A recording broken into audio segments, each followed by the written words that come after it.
Hey, welcome to another episode of Becoming a Techno Wizard and the Anarchy series. Today we're going to be covering chapter 3 of Anarchy.Works by Peter Gelderloos, and I'm super excited for this chapter. Look what we have here. Without wages, what is the incentive to work? I'm so excited for this because, like, as with many of these chapters, really, all of these are pretty exciting. But you hear this argument all the time, right? Like, oh, we need capitalism, or we need, these. We can't just give people things, right? Or they won't work. They'll be lazy, because people are inherently lazy or whatever, right? But I'm just like, if you just look at human history, if you just look at humans, period, you'll see that people aren't lazy, right? People love to work, right? They love to do things that interest them. That work may not always look like work or feel like work, but it is. That's a huge part of how we even got here. And I'm super interested in what they'll cover here, but I'm gonna make some predictions. So I predict that they're going to cover things like the fact that, again, humans regularly want to work. Like, we feel terrible when we're bored. Right? We actually go out to do things, and we call them hobbies or something like that. But we go and we attempt to do things that interest us, that matter to us, right? It's part of our psychological being to have a sense of purpose and skill and whatever at things, right? So I think that's one thing. Another thing is, you don't need an incentive to work, once again, if that work is meaningful to you, to that person, right? The reason why people want to be paid is because we need to be paid in order to make a living, not because, people want to be paid, period, right? Like, there's a reason why we need money. I mean, there's a reason why we use money. In our current society, we've aligned everything, not even aligned, but we've basically essentially forced everything to require money, right? And I'm sure later on they're going to go into probably one of these other sections. They're going to go into, oh, but how can we have a sustainable ecosystem, or whatever, if we don't depend on money, right? They're probably going to have a chapter or a section around that. I'm super excited for that. But anyways, let's get into it. It's a fairly long chapter or a section. So let's just jump into it. Still in the Philly D stuff. Anyways, anarchism. Ah, Anarchism is opposed to capitalism and to private ownership of the tools, infrastructure, and resources everyone requires for sustenance. Anarchist economic models range from hunter gatherer communities and agricultural communes to industrial complexes in which planning is carried out by syndicates and distribution is arranged through quotas or limited form of currency. All these models are based on the principles of working together to fulfill common needs and rejecting hierarchy of all kinds, including bosses, management, and the division of society into classes such as wealthy and poor, or owners, excuse me, and laborers. Strong start, as always. As always. Sorry if you hear me drinking, but gotta stay hydrated. But yeah, he always starts with a very strong start here. Definitely, I like that he pointed out that anarchist economic models range, right? That there's any of these can work for an anarchist model, and yeah, it's just cool. Without wages, what is the incentive to work? What is it? Some worry that if we abolish capitalism and wage labor, no one will work anymore. It is true that work as it exists now for most people would cease to exist, but work that is socially useful offers a number of incentives besides the paycheck. Right. If anything, getting paid to do something makes it less enjoyable. Yeah, you hear that a lot actually with people who do things for a hobby, writing, artists, things like that. It's like when you have to make a living through this thing, it becomes stressful, right? And unfortunately, that's a huge to me, that's a huge red flag about how we structure work today, where it becomes stressful the minute you have to make a living doing it. And furthermore, we kind of misalign, or we misappropriate. That's not the word. We misattribute the idea of value to the idea of making a living. All right, people assume that if you can't make a living doing this thing, then it's because it's not valuable. That's inherently completely ridiculous because there's so many things in our society in which the value, the monetary value at least, is not accurate, is not representative of the value that it has for the individual or for the family or for the community, for the society as a whole, right? The biggest thing people you can point to for this is parenthood, right? Being a parent, especially a mother, they don't get paid for that, right? They can't make a living by being a mother, even though they're literally fulfilling, like making life. Right? It's really ridiculous. But if you assume that if any work that does not net you a monetary income is not valuable, then you would assume that parenthood, being a mother is not valuable, which is of course absolutely ridiculous. So yeah, it's a good thing to point. It's always good to remember that.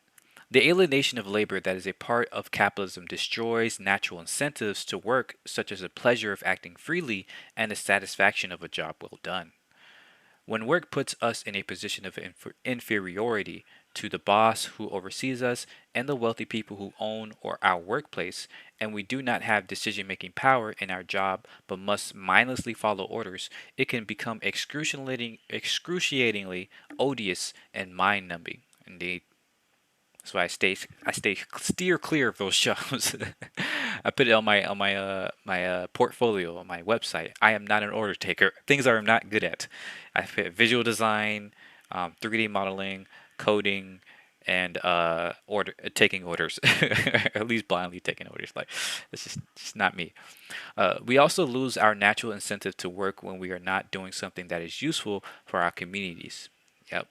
Of the few workers today who are lucky enough to actually produce something they can see, they are nearly all making something that is profitable to their employers but completely meaningless to them personally, somewhat, or at least for many people. This is why one of the big reasons why I took so long in finding a job, because I'm like, I'm going to find a job that I find meaningful. Period. Point blank. I don't care. I'm not here for the bullshit jobs. That's not me. But unfortunately, a lot of people do have, kind of useless jobs. It's not really doing anything. And you can ask them; they will tell you. You're like, no, I don't do shit. Or even if they do things, they would say, it's not useful to society. All it does is just, another penny in the pockets of the millionaires, billionaires. People will tell you this. So, anyways, the Fordist or assembly line structuring of labor turns people into machines. Instead of cultivating skills workers can be proud of, it proves more cost effective to give each person a single repetitive task and put him or her on an assembly line. No wonder so many workers sabotage or steal from the workplaces or show up with an automatic weapon and go postal. I'm not sure if we've had this recently. I wonder why. You see a lot of school shootings, but not so many workplace shootings. That's very interesting. I wonder. I'm not saying you should, not at all. There's a lot of innocent people there, but like, I wonder what stopped that, or why is there a difference? You would think it would be the other way, based on how stressful a lot of job places are, but I don't know. Something. It's just a thought. The idea that without wages people would stop working is baseless. In the broad timeline of human history, right, here it goes, wages are a fairly recent invention, yet societies that have existed without currency or wages did not starve to death just because no one paid the workers. Now, of course, people say, oh, that's slavery. Before slavery, right? um, and even outside of slavery, right? There's plenty of these types of communities where, well, I'm sure they're covered. If they don't, I'll talk about it because I've been studying hunter-gatherer cultures and things like that for the past couple of months. I have a lot to say. With the abolition of wage labor, only the kind of work that no one can justify to himself as useful would disappear. All the time and resources put into making all the useless crap that our society is drowning in would be saved. Think of how much of our resources and labor go into advertising, mass mailings, throwaway packaging, cheap toys, disposable goods, things no one takes pride in making, designed to fall apart in a short time so you have to buy the next version. Um, and clothes, right? Fast fashion. I read an article the other day how there's a huge beach or desert. No, I think it's a beach where they just put a whole bunch of clothes, like just clothes that they couldn't sell, somewhere in South America, and it's like a couple like miles worth of land where they just dump clothes there. That's just it's just insane, because they can't put it in a regular landfill because of the chemicals and things like that in those clothes. So you just dump it on the beach, which is kind of even worse. But yeah. Indigenous societies with less division of labor had no problem doing without wages because the primary economic activities, producing food, housing, clothing, tools, are all easily connected to common needs. In such circumstances, work is a necessary social activity and an apparent obligation from every member of the community who is able. And furthermore, before people say, "Oh, because they're ableist or whatever," they actually figured out how to use different types of labor depending on how you were able, right? So elderly people who couldn't do things like hunt and gather, they would do things like create arrows or cook or help clean or watch the kids or tell stories. Like there was always something for them to do, right? So you always found something for people to do, depending on what they could do. And if they couldn't do anything, that's fine. Like they could be supported by the community until they can, or just be supported by the community. It's not a big deal. So yeah, actually, many of those hunter-gatherer cultures were less ableist than we are today. That's something to think about. And because it takes place in a flexible personal setting, work can be adapted to every individual's capabilities, and there is nothing to keep people from transforming work into play. Exactly. This is a huge part because once again, a lot of those cultures would have play as a central avenue of their entire society, where kids for up until like the mid adolescence to like 12, 13, 14, 16 would play most of the time, right? They would work a little bit, they would help hunt and gather if they want, but all of that was thought of as a game. And when they make mistakes, it's like you make mistake in the game where you don't get punished for it. You just like, oh, you made a mistake, learn from it, right? And that was a huge part of their entire culture. And because of that, they saw life as a game, right? This is why, in some of these cultures, specifically the more egalitarian ones, they had a higher happiness index, right? They have a higher kind of sense of fulfillment. You see this with the I forgot what they call it, the Hopi, the Joansi, the or the Koansi people of the Kalahari Desert, and then you have the Blackfoot Indians. You had a whole bunch of different types of folks who saw life as a game or who found purpose first before they even begin to specialize into what type of labor they want to do or anything like that. So yeah, that's a huge part. Fixing up your house, hunting, wandering in the woods, identifying plants and animals, knitting, cooking, and feast, aren't these the things that bored middle class people do in their leisure hours to forget their loathsome jobs for a moment? Exactly, is another interesting aspect there. Anti-capitalist societies with greater economic specialization have developed a variety of methods for providing incentives and distributing the products of workers' labor. The aforementioned Israeli kibbutzim offer one example of incentives to work in the absence of wages. One book documenting life and work in a kibbutz, I still don't know how to pronounce that word, identifies four major motivations to work within the cooperative labor teams, which lacked individual competition and profit motive. Group group productivity affects the whole community's standard of living, so there's a group pressure. Okay, yeah, that's all one. So one, group productivity affects the whole community's standard of living, so there is group pressure to work hard. Two, members work where they choose and gain satisfaction from their work. Three, people develop a competitive pride if their branch of work does better than other branches. Four, people gain prestige from work because labor is a cultural value. That's beautiful. I looked that up. And that's a good point too, because again, people love to assume that if we don't have um, capitalism, then we don't have competition, and if we don't have competition, then we don't have innovation, all this other stuff. But competition is happened has we've been competitive people far longer than we've had capitalism or anything looking like of the sort. That comes naturally in a game like system where we play games and things like that. Furthermore, I personally would argue whether or not competition is actually what we're after, and if it's actually cooperation, right? Or adversarial cooperation, or it's competition, but really the important part is cooperation and things that encourage more cooperation, which is using tribalism, using methods of thinking about different ways of solving a problem and things like that, right? I would argue that actually cooperation is more the important thing, and competition is just a method of achieving cooperation. And that's an important distinction because, again, we have to look at what the goal is, right? If we say, oh, we're looking at competition, but competition isn't actually the most important thing, then you have to you have to admit that that's a red herring, right? It's not really as important as you would think. Oh, Zach, welcome to the show. Thanks for dropping in. Stupid question, but how do they encourage people to do the worst jobs if they are able to choose whatever work they want to do? Yeah, that's a good point. It's not a stupid question at all. I think this is the biggest thing about this is that people completely disregard the idea that different people care about different types of work, right?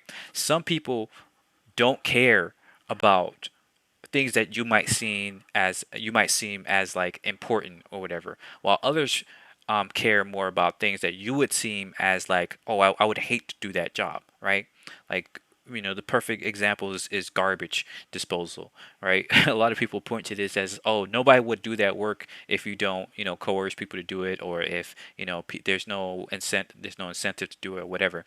But in actuality, if you ever talked, like my father once worked at this, in that field, and I had talked to a lot of people in that field, and some people really enjoy that job.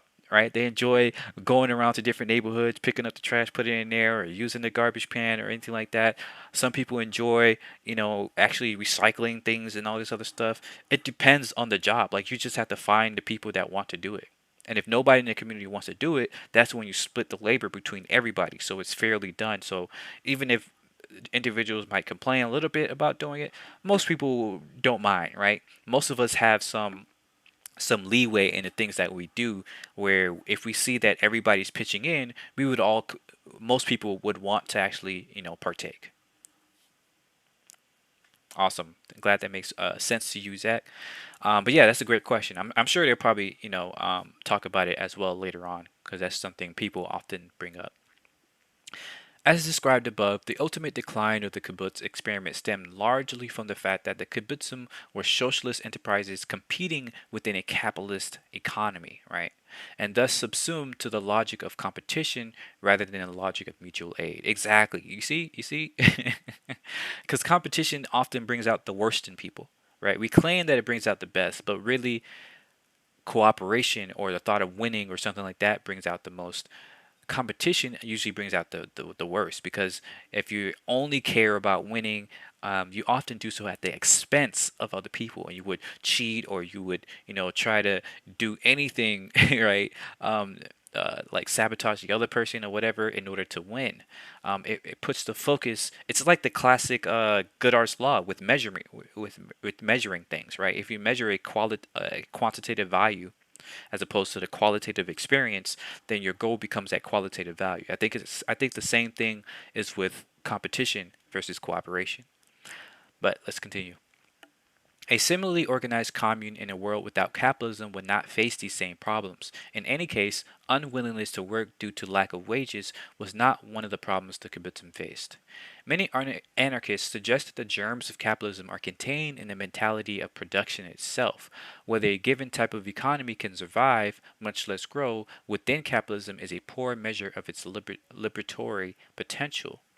But anarchists propose and debate many different forms of economy, some of which can only be practiced to a limited extent because they are wholly illegal within today's world. Interesting. In the European squatters movement, some cities have had or continue to have so many squatted social centers and houses that they constitute a shadow society. In Barcelona, for example, as recently as 2008, there were over 40 occupied social centers and at least 200 squatted houses. Yeah, this is interesting. Turns out there's actually a thing known as upgrade squatting, right? Where people would squat in a abandoned building, or someplace that maybe it is owned by somebody, but they never used it, right? They don't do anything with it. So they would squat there and then turn it into something. They would upgrade the space, right? Turn it into a community center, into a garden center, into whatever, right? And then the city or the owners would then try to buy it back or try to push them away. But they actually, the ones that really, like, there's a couple of them in New York that are really powerful, who they would now have leverage, right? Because they say, oh, we actually turned this into something. That this was just an abandoned area. There's just crime and crap there, and we upgraded it. And then people, now the city or the landowners can't take it back, because if they do, it would if the rest of the community would be worried that it would just go back to being abandoned and ugly and terrible. And so, the squatters now have a kind of right to be there. So I find that very interesting. Zach says, competition usually results in people viewing things as a finite game. Cooperating makes it an infinite game. Exactly. Exactly. Right. And we try to, to do that today. We try to say, oh, it's not the finite game. It's about the infinite, right? It's about, cooperation, doing all this stuff. But the incentives in our current society structures the whole overarching thing as a zero sum game, as a finite game. And that is why it's extremely difficult to turn capitalism into something positive, because it's just fundamentally flawed. But, you know, I guess we're learning that now. To continue. The collectives of people who inhabit these squats generally use consensus and group assemblies, and most are explicitly anarchist or intentionally anti authoritarian. To a large extent, work and exchange have been abolished from these people's lives, whose networks run into the thousands. The thousands, wow. Many do not have wage jobs, or they work only seasonally or sporadically, as they do not need to pay rent. And that would be beautiful right there. For example, the author of this book, who has lived within this network for 2 years, has survived for much of that time on less than €1 a day. Moreover, the great amount of activity they carry out within the autonomous movement is completely unwaged. But they do not need wages. They work for themselves. They occupy abandoned buildings left to rot by speculators as a protest against gentrification and as anti capitalist direct action to provide themselves with housing. Teaching themselves the skills they need along the way, they fix up their new houses, cleaning, patching roofs, installing windows, toilets, showers, lights, kitchens, and anything else they need. They often pirate electricity, water, and internet, and much of their food comes from dumpster diving, stealing, and squatted gardens. Wow. That's something I've always been like kind of looking at, like, how can we do more of this, in terms of being like a solar punk pirate, right? Where you go into a city. There's so many abandoned property today, and we claim that we were looking for, there's a housing crisis and anything like that, but there's not. There's plenty of housing. There's plenty of stuff there. It's just not being used because people want to make a profit on it, right? And because of that, it's just being wasted, right? And a lot of times it's dilapidated, it's blight, it looks terrible, it attracts, unsavory characters and all this other stuff. And so why don't we just turn this into, use it and turn it into better, community centers and things like that? That would just be a better use of the property. um, and one thing I've been thinking about as well in this regard, right? This unwaged, like this, he was able to go on €1 a day. Today, like, we often point to things like that and say, oh, they're impoverished, right? We point to these other communities, like this is a huge kind of propaganda of capitalism, that, oh, capitalism brought the most people out of poverty, but in reality, those people didn't need money, right? They didn't need to facilitate trade, or have these speculative markets, because they were able to sustain themselves very well for a very very long period of time, very sustainably, right? It's only if you oh, excuse me, goodness, so sorry. Ah. It's only if you view these people, um, with an ethnocentric view in terms of our own standards of not even standards of living, but our own standards of economy, that you regard these people as impoverished. If you regard them in our own standards of living, they're not even impoverished, because many of them live very well compared to many of the lower class and even some middle class people, in wealthy nations. simply because they have better community. So that's seriously something we need to look at when we talk about this sort of thing. I mean, hydrate once more.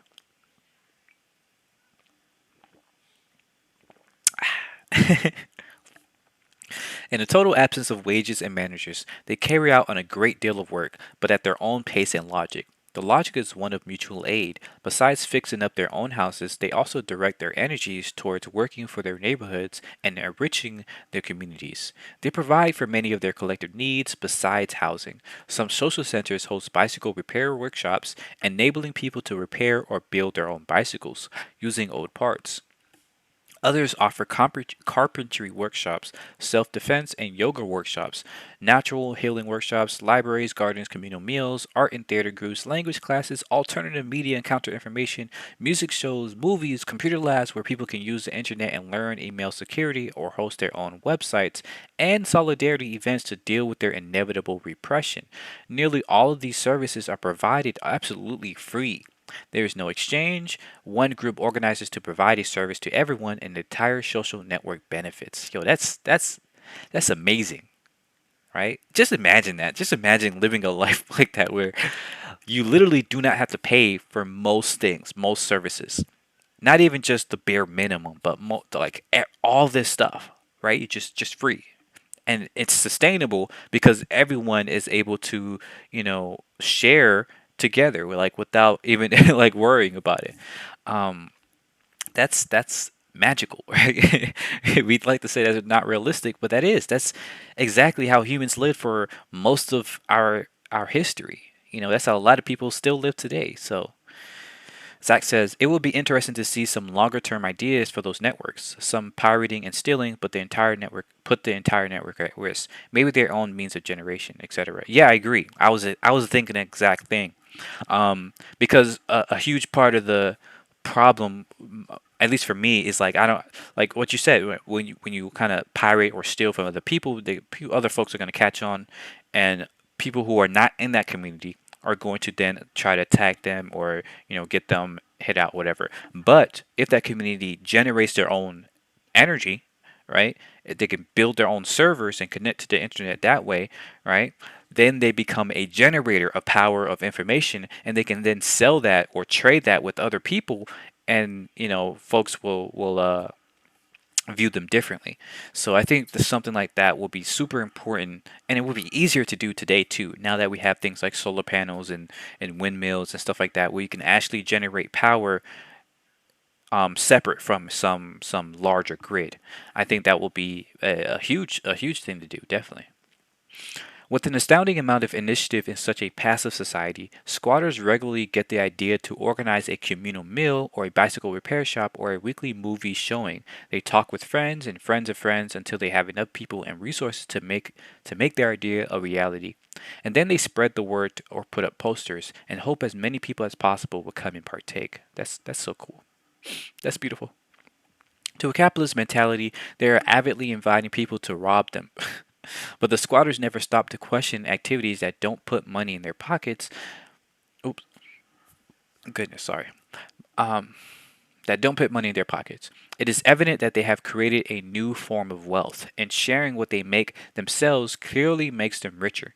The surrounding neighborhoods also become richer as the squatters take the initiative to create projects much quicker than a local government could. Exactly, right?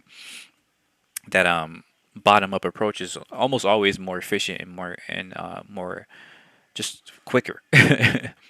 In the magazine of a neighborhood association in Barcelona, they praised a local squat for responding to a demand the government had been ignoring for years, building the neighborhood a library.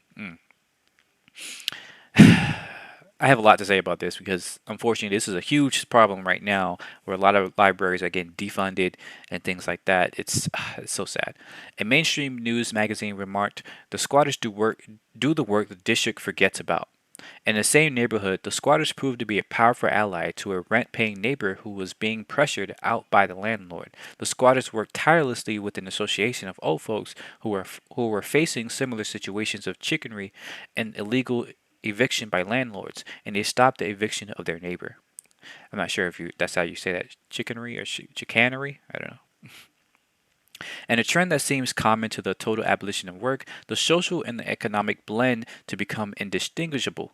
Labor and services are not valorized or given a dollar value. They are social activities that are carried out individually or collectively as a part of the daily life, without any need for accounting or management.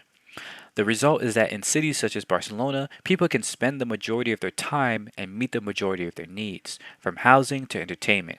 Within this squatter social network, without labor and almost without money, of course, not everything can be stolen, not yet. And the squatters are still compelled to sell their labor to pay for things not like for things like medical care and court costs. But for many people, the exceptional nature of those things that cannot be self-produced, scavenged, or stolen, the outrage of having to sell valuable moments of one's life to work for some corporation can have the effect of increasing the level of conflict with capitalism. One potential pitfall of any movement powerful enough to create an alternative to capitalism is that its participants can easily become complacent, living in their bubble of autonomy, and lose the will to fight for the total abolition of capitalism. Squatting itself can easily become a ritual, and in Barcelona, the movement has, as a whole, has not applied the same creativity to resistance and attack as it has to many of the practical aspects of fixing up houses and finding subsistence with little or no money. The self sustaining nature of the network of squatters, the immediate presence of freedom, initiative, pleasure, independence, and community in their lives have by no means destroyed capitalism, but they do reveal it to be a walking corpse, with nothing but the police in the end preventing it from going extinct and being replaced by far superior forms of living. Yeah, that's a lot of cool stuff. Um, and this is why I guess this goes into why we need to take down capitalism totally in totality, because wherever it exists is very much like a virus, right? It can constantly infect the other systems that's in place. And again, this is such a huge change for me because for me, I was on the whole thing of, oh, we can fix capitalism, right? Just make it more human centered or more ethical, things like that. But it's the fundamental underpinning functions of capitalism, right? The very point of capitalism goes against being more ethical or being more cooperative or being even more sustainable, right? All of that goes against the very ethos of capitalism. Like you literally can't change capitalism without completely leaving capitalism. So it's unfortunate, but I think it's necessary, right? But yeah, this is a great read. I'm excited to continue reading. As always, let me know your thoughts and what you learned from this. If you have any things that you find, any critiques or any questions or anything like that. And yeah, it's a lot to learn. Feel free to read the whole book yourself if this is too slow for you. Doing this just on a weekly basis, but yeah, it's a lot of stuff to learn out here. So thanks for learning with me, and have a great